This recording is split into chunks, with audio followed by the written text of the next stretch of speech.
I would like to impart to you the words of my beloved friend, partner in all sa foundation, business, lahat, no? Mr. Francis Leo Marcos, sabi niya, a better Filipino for a better Philippines and a better future. This is the seed of hope that we wish to plant in each Filipino's heart. We are here today for humanity, for the Isabela Police Provincial Office. We call upon all of you to show each and every Filipino that even in our small corner of the world, that all members of this office are free and independent.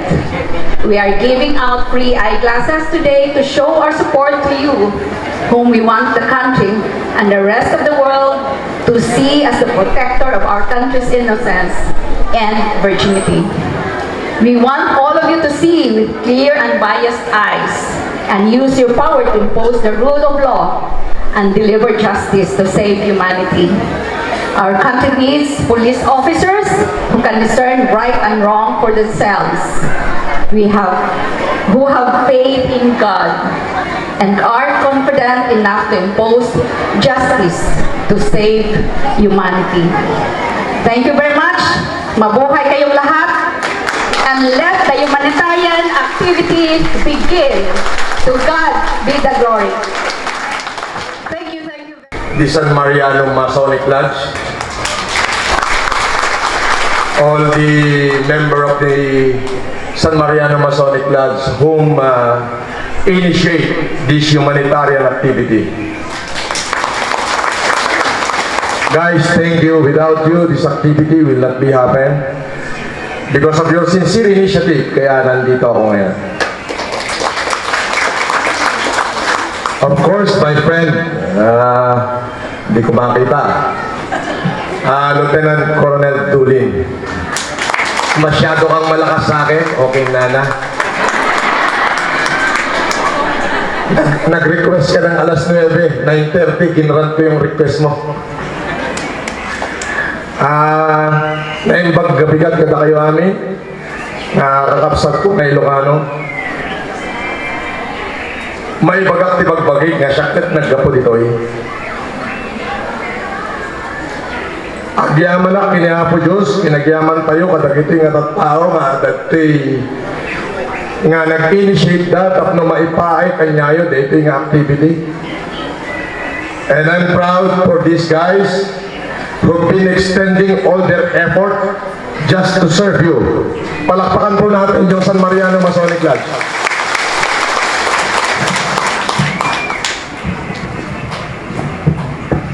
Of course, let me recognize the doctors, the technical staff, who's there undying service for their fellow men. Ay hindi na pwedeng questionin pa. As I have said in so many speeches, helping our countrymen is not an easy task. But if every generous heart will pitch to this endeavor, no matter how great the mission is, it will surely be achieved. Gusto kong i-recognize kayong lahat. Wala kayo, hindi tumatutuloy. Huwag po ako ang pasalamatan ninyo. Ang pasalamatan po ninyo ay ang mga taong ito, especially yung mga kuyang dito, yung mga daddy at mami ko, na nag-initiate ng activity na to para matulungan kayong mga tao na walang capacity na magpunta sa optical clinic o bumili ng kanilang wheelchair. To all the members, the police, the doctors, technical support, technical staff, hindi ko na mababanggit yung pangalan nyo, distinguished guests, my friend, magandang umaga. Of course, to all my supporters, I know I have many supporters here. To all my supporters who supported me through the years, especially the previous election, we might not be able to achieve victory, but the 5 million vote who supported my bid is enough to consider myself as a winner, not only in politics, but a champion in the heart of those 5 million men. However, deep in my heart, I really don't want to be a politician because that is not my business and that is not my forte. I just wanted to help everyone as much as possible, not only the Ilocanos, but the whole Filipinos in different race, creed, or religion with regards of colors. Everybody must help one another because Filipinos are like that. We must live by each other happiness, not by each other misery. We must not hate and despise one another. In our country, there's a place for everyone. And this beautiful world is bounty of good seeds, and I know it can provide for everyone. The road of life could be at liberty and wonderful. But I remember during my incarceration, many of our brothers and sisters have lost the way. Why? Because greediness to fame, power, and wealth have poisoned our soul. And those ambitious men barricaded the world with hate. And foolish individuals drag us into misunderstanding and misery. The world has evolved. We have developed so much technology, but we almost lost humanity. Our knowledge has made us cynical. Our cleverness made us skeptical. We strive for the best, but sometimes, and many of us, we feel too less for our less fortunate people of the society. We need humanity more than technology. We need kindness and gentleness better than cleverness. Because the absence of these qualities in the heart of man, life will be savage and all will be lost. You know, I'm just an ordinary man who tried to awaken the hero inherent to every man. Because I believe that we are all heroes. Daddy, we are the heroes that has the power to create happiness. The hero that has the power to make this life beautiful and wonderful. And in the name of liberty and democracy, and of course in the name of humanities, let us use the heroism within us to create a decent world that can give all of us equal right and equal opportunity. A world that can provide a better future to our children and a security to a safer community. Magandang umaga po sa inyo lahat at mabuhay po kayo, and let the humanitarian in Isabela begin at San Mariano Masonic Lodge. Magandang araw po.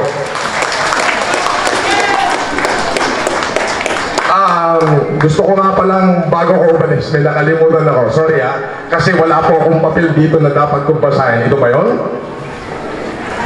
Meron pala.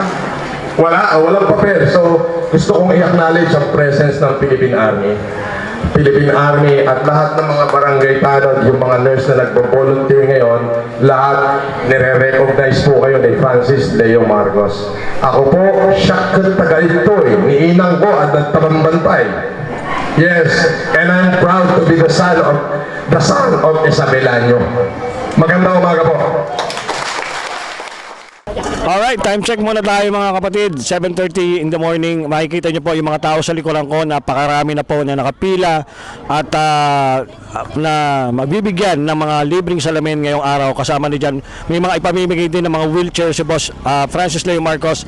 So pasok pa tayo sa loob doon para makita natin lahat po kung gaano karami na yung mga tao nakaantabay dito sa lugar ng mega humanitarian dito po sa lugar ng Isabela. Maraming salamat again. Ako si Limar Creation. Sundan nyo pa kami sa mga susunod pang video. Thank you so much. Alright, so time check tayo, 9:30 in the morning at nakikita nyo na napakarami pa rin na dumarating para magkaroon ng mga libreng salamin o mag-avail ng libreng salamin na pinamimigay ni Boss Francis. Kasama dyan ang Semi de Esperanza Foundation at ang FFCI Worldwide. Alright, magtatanong tayo, mag-interview tayo. Tay, pwede po ba kayong ma-interview? Saglit. Dito, sir. Anong oras po kayo dumating dito kanina? Mga alas 8 na siguro, sir. Alas 8 po. Okay. Pang anong number po kayo? 1,100, sir. Okay, si tatay, at ano pa ang pangalan niya, tay? Bonifacio Jarjo, sir. Si tatay Bonifacio ay dumating ng alas 8. Ang number niya ngayon ay 1,100. 100. So, medyo matagal pa makakakuha ng salamin si tatay. Alright, maraming salamat po, tay. Dito naman tayo. Sir, good morning po. Ano po pangalan nila, sir? Ronaldo Paz, sir. Sir Ronaldo Paz, kayo po ba ay nakapila para sa salamin o para sa wheelchair? Sa salamin po. Sa salamin. Kasi nakita ko po meron kayo saklay. May nagbibigay rin po ba naman? Wala. Meron po kasing mga wheelchair sa loob. So hindi ko alam kung kayo po ay kasali sa wheelchair o sa saklay. Sa salamin lang po, sir. Sa salamin lang siya, sa salamin. Alright, maraming salamat. Ano po pangalan nyo, sir? Ronaldo Paz. Ano po ang number nyo? 1,257 po. 1,257. So medyo matagal. Ganun karami mga kapatid ang nakapila at marami pang dumarating dito. So antabayan na natin mamaya again, follow up natin mamaya sa ating time check mamaya kung ilan pa yung mga nakapila. Again, more creation kasama ko si Utol Benok. Back to you guys. So makikita nyo po, no, at sa dami po ng tao dito, walang tigil po, full pack po talaga ang covered court na to. Ito po ay isang lugar dito sa Isabela, Masonic Lodge. Alright, so nakikita nyo po sa akin likuran ay mga kasundaluhan. Hindi lang po mga ordinaryong tao ang naging beneficiary nitong, o mga recipient nitong ginagawang humanitarian ni Boss Francis Leo Marcos. Kasama dyan ang AFP, ang mga kapulisan at ang mga member ng Mason. Alright, so yan po ang mga naging beneficiary dito. Alright, so sa akin likuran nakikita nyo ang mga kasandaluhan. Kasama po dyan. Iba po dito kasi dapat ang bibigyan lamang po ay yung mga kapulisan at mga kasandaluhan. Kasama na dyan ang BFP, AFP at PNP at yung mga member ng Mason. Pero ang ginawa ni Boss, naglagay siya ng special lane para sa mga private individual. Kaya dumami po ng ganito karami. Grabe, no? So yung in-interview natin kanina, dumating sila na alas 4 na madaling araw. Nag-umpisa silang pumila dito. So nasa 124 yung number nila. So malapit na sila. Pero yung iba ko na interview doon na late na dumating, mga 10 o'clock, nasa 1,000 na po yung kanilang bilang. So ganun po katagal ang pag-aantay na gagawin. Pero mabilis naman ang proseso dahil napakarami natin doktor dito. Kasama dyan sila Dr. Grace, ang kanyang team, ang team doctors, at mabilis naman yung ginagawang pagpaproseso ng mga salamin. So again, ito pong humanitarian na to na supposedly ay para lang po sa mga personnel o mga uniform personnel, pero hindi lang po yan dahil nga si Boss mismo ay nag-decide na pati mga residente dito po sa Isabela ay mabigyan, kaya umabot po ng pagkarami-rami po. At wala naman po problema dahil napakarami natin mga salamin. Kasama na dyan yung walang puknat na pamimigay ng mga wheelchair at marami pang iba. So again, sundan nyo po ang aming video for today at ayan, makikita nyo ang ating mga kasandaluhan. At marami pa tayong video na segment dito sa video na to. Antabayanan nyo po mamaya. Again, more creation here, kasama si Utol Benok. Alright, this time kasama natin si Sir William K, ang Worshipper Masters dito po sa San Mariano Masonic Lodge. Number 307 po. Yan. Alright, Sir William, gaano nyo na po katagal or ilang beses nyo na po na-experience yung ganitong klase ng humanitarian? Pagdating po kasi sa optical, it is the first time po na nangyari po sa amin dito sa San Mariano Lodge. But every year we conduct our medical, dental, and surgical mission, which is Sir Francis Leo Marcos nagsabi na he will support us in our endeavors. Magpaalam lang po kami sa kanya. Iyon. So, ibig sabihin, sir, hindi lang ito yung first and last. Yes, sir. Yes, sir. Actually, besides sa San Mariano Lodge na kinakandak every year ng mga medical missions, si Sir Francis Leo Marcos ay nangako at nagsabi sa amin na sumulat sa kanya para maging partner na mismo ng kanyang foundation, yung San Mariano Lodge 307, sa lahat ng kanyang gagawing humanitarian mission po dito sa Isabela. Alright, so napakalinaw mga kapatid, ano? By the future, lahat ng mga gagawing humanitarian ng Semet Esperanza, FFCA Worldwide, kasama si Boss Francis Leo Marcos, kasama na rin natin ang Masonic Club ng 137, sir. 307 po, sir. 307, alright. So ito po ay isang branch ng Mason. Yung San Mariano Lodge po is under po sa jurisdiction ng Grand Lodge of Free and Accepted Masons of the Philippines na pinamumunuan po ng aming Grandmaster na si Most Worshipful Don T. Ramasoy Piching po. Wow. Medyo na-overwhelm ako sa mga kinikwento ni Sir William. Grabe. So, ano pa po ang future plans ng Mason, Sir William? The same with Sir Francis Leo Marcos na maiparating sa mga mamamayan ng Isabela ang mga tulong na dapat naming itulong through rin kay Sir Francis Leo Marcos po. Okay, hindi ko na masyadong tatanungin Sir William kasi alam naman natin ang Brotherhood ng Mason ay talagang humanitarian ang kanilang objective din. Again, thank you so much Sir William at sa mga susunod po, sa mga susunod na interview, sa mga susunod na project, humanitarian project, I'm sure magkikita ulit tayo, sir. Yes, sir. Masasabi niyo, sir, sa ating mga manonood. Maraming salamat po sa lahat ng mga pumunta at lalong-lalo na po sa mga technical group ng optical mission po na ito.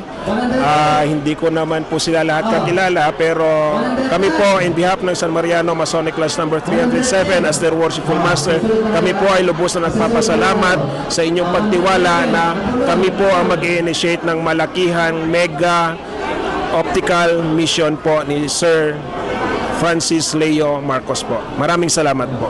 Wow, thank you so much Sir William. Again, magkikita pa po ulit tayo, sir, sa mga susunod na interview. Sir William ng San Mariano Masonic Lodge number 307. Wow, thank you so much, sir.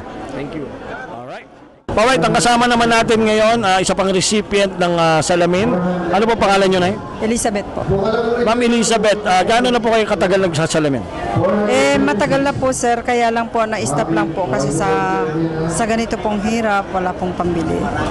Yung dati nyo pong binibiling salamin, nasa magkano po ang price range? Mahigit 2.8 po. 2.8. Ngayon po, nakuha po ni Nanay Elizabeth ng libre. Ano po masasabi nyo kay Boss Francis, Nanay? Nagpapasalamat po ako kay sir at meron po kaming binigyan po. Binigyan niya po kami ng aming salamin na libre po. Nadagdagan po ba yung grado nyo or dati pa rin? May grado po yung mata ko sir. May katarata nga po. So, dinagdagan po yung grado. Opo sir. So ngayon Ma'am Elizabeth, mas malinaw ng inyong mata, makakapagtrabaho na kayo ng mas mabilis. Dahil hindi nasasakit yung ulo nyo, malinaw ng inyong paningin. Maraming salamat po, Ma'am Elizabeth. Thank you po sir. Maraming salamat po kay Dr. po. Alright, ayan po si Ma'am Elizabeth. Thank you so much, ma'am. Thank you so much po. Alright. Maghahanap pa tayo ng recipient, mga kapatid, at nakikita natin sa mukha nila talagang masaya dahil bago na yung kanilang mga salamin. Again, more creation here. Kasama si Utol Benok mamaya ulit para sa ating mga interview pa. Time check muna tayo, mga kapatid. It's already 5 o'clock in the afternoon. Sa nakikita nyo po sa likuran ko, ganito pa rin karami ang mga nakapila para sa ating salamin, ano? At sa mga oras na to, interview natin si Nanay. Nay, dito po kayo. Ano po pangalan nyo, Nay? Gertrudes Felipe po. Ma'am Gertrudes. Asan po yung salamin nyo po? Ano po? Oo. Isuto po, sir. Dati na po ba kayo nakasalamin? Opo, sir. Na bali ngayon, nagpaano kayo baka madagdagan yung grado. Isuot ko po, ma'am, para makita natin. So ito po, recipient po siya ng kanyang bagong salamin. Tingnan natin. Nako, bagay na ba? Po.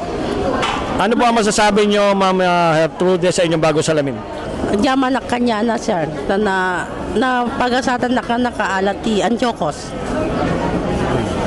Alright, so kahit hindi ko po naintindihan yung sinabi ni nanay kasi ako po ay Tagalog. Pero sa mga Ilocano, naintindihan nyo naman yung sinabi ni nanay. At nagpapasalamat po siya kay Boss Francis Leo Marcos. Again, nay, ingatan nyo po yung salamin at mabuhay po kayo dahil siyempre yung salamin natin ay ginagamit natin para sa ating pagtatrabaho para maging malinaw ang ating mata. Palakpakan natin si Nanay Gertrudes Felipe po, sir. Ma'am Gertrudes Felipe. Okay, thank you so much, mga Nay, at kayo po ay uwi na po kayo para makapagsaing na. Opo, thank you so much. Alright, again, maghihanap pa tayo ng isa pang recipient. Tatanungin natin kung ano ang kanilang pakiramdam at bago na ang kanilang salamin. Alright?